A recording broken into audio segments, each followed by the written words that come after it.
থলির ভেতর হাত ঢেকে শাশুড়ি বিড়বিড় করে মালা জপছেন। বউ গটগট গটগট করে হেঁটে গেল। আওয়াজটা বেয়ারা, রোজকার আটপৌরে নয়, যেন বাড়িতে ফেরিওয়ালা ডেকে শখ করে নতুন কেনা হয়েছে। সুতরাং মালাটা থেমে গেল এবং চোখ দুটো বিষ হয়ে ঘাটটাকে হেলিয়ে দিয়ে যেদিকে বউ যাচ্ছিল সেই দিকে ঢলে পড়ল। নিচের চোয়ালটা সামনে ঠেলে দাঁতে দাঁত লাগলো। বিলক্ষণ রাগ দেখিয়ে পর মুহূর্তেই শাশুড়ির দাঁত, চোখ, ঘাড়, চোয়াল যে যার জায়গায় ফিরে এলো। তারপর সারা বাড়িটাকে আঁচড়ে আঁচড়ে কলতলায় ঝমর ঝম, খনর খন, ক্যাঁচ ঘ্যাঁস ঘিস, ক্যাঁচোর ক্যাঁচোর শব্দ উঠল। বাসনগুলো কোনোদিন তো এত ঝাঁঝ দেখায় না, বড় তেল হয়েছে। ঘুরতে ঘুরতে মালাটা দাঁড়িয়ে পড়ল। নোড়া দিয়ে মুখ ভেঙে দিতে হয়।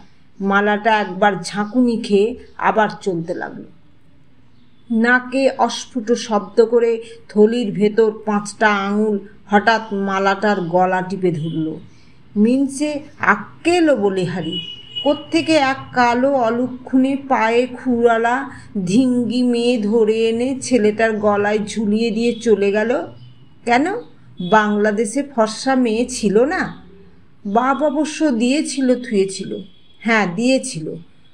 গলায় রসুরি দিয়ে আদায় করা হয়েছিল না? এবার মালাটাকে দয়া করে ছেড়ে দেওয়া হলো।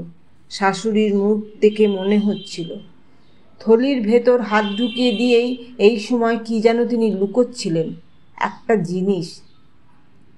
কমাস আগে বৌমা মরবার জন্যে বিষ খেয়েছিল। ভাসুরপো ডাক্তার না হলে ও বউ এ বংশের গালে ঠিক চুনকালি মাখাত।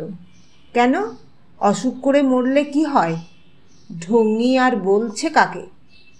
হাতে একরাশ ময়লা কাপড় নিয়ে কালো বউ গটগট গটগট করে সামনে দিয়ে চলে গেল।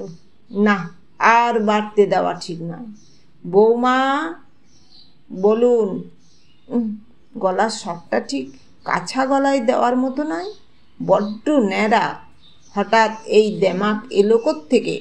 বাপের বাড়ির কেউ তো ভাই ফোটার পর আর দিক মারায়নি।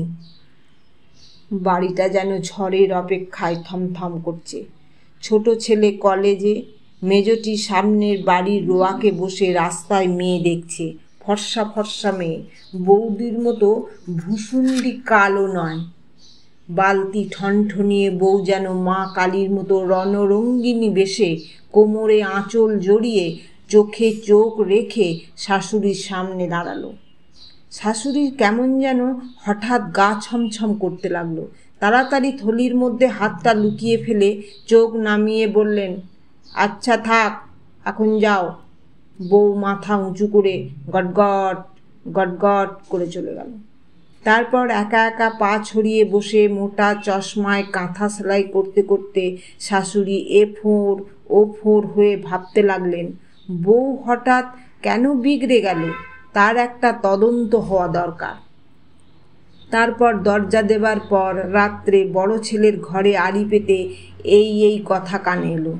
বউ বলছে, একটা সুখবর আছে। পরের কথাগুলো এত আস্তে যে শোনা গেল না, কিন্তু তদন্তটা শেষ হওয়া দরকার। বউয়ের গলা। মা কান খাড়া করলেন।